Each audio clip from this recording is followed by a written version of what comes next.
Le stade de la Méno est un édifice ancien. Depuis 1906, les joueurs de football évoluent sur ce terrain. Aujourd'hui, sa rénovation est à l'ordre du jour.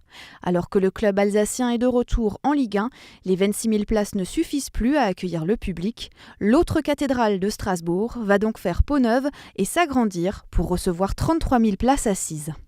On voudrait le stade de demain avec l'ambiance d'aujourd'hui. Donc un stade moderne, ouvert, plus lumineux, évidemment plus grand.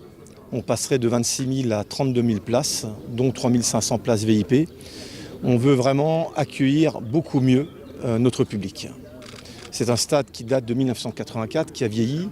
On est à 98% plein à tous les matchs. Et évidemment, si on veut remplir notre objectif qui est de pérenniser le club en Ligue 1 et l'installer dans les clubs stades de Ligue 1, notre budget doit augmenter. Comment augmenter le budget de 15 à 20 millions ? C'est par les recettes liées au stade. Et pour ça, il faut le rénover. Et on a travaillé vraiment main dans la main avec les collectivités depuis 7 ans, mais plus activement maintenant depuis 3 ans pour essayer d'avoir un projet commun. Et pour financer le projet, l'Eurométropole de Strasbourg, la région Grand Est, le département du Bas-Rhin et la ville de Strasbourg investissent 60 millions d'euros. Le Racing Club de Strasbourg devrait amener les 40 millions restants. Les principaux changements consistent d'abord à des éléments confortatifs, puisque les coursives seront fermées. On y sera plus à l'aise l'hiver en particulier, ou quand il pleut, ou quand il fait froid. Les places seront plus confortables. Et il y aura un certain nombre d'aménagements, je dirais, pour accueillir les spectateurs, avec une fan zone relativement importante, qui permettra d'arriver un peu plus tôt que ce qui se pratique aujourd'hui. Il y aura par ailleurs également des espaces confortatifs, où on peut prendre un pot, où on peut se retrouver entre groupes de spectateurs avant le match. Et puis, il y a un investissement qui sera fait par le club, c'est cette fois vers le centre d'entraînement, où là aussi des efforts seront faits pour hisser le club au niveau où il doit être sur le plan technique.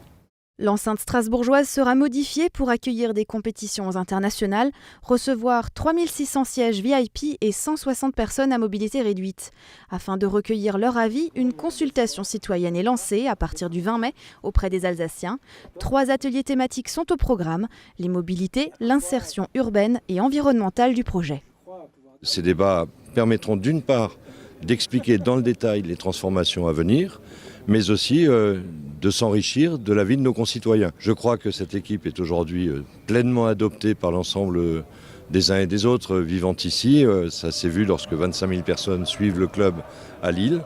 Il faut que le stade soit également, je dirais, dans une acceptation du quartier qui est extrêmement importante, parce que s'il y a un rejet, évidemment, cela crée des tensions et nous voulons éviter cela.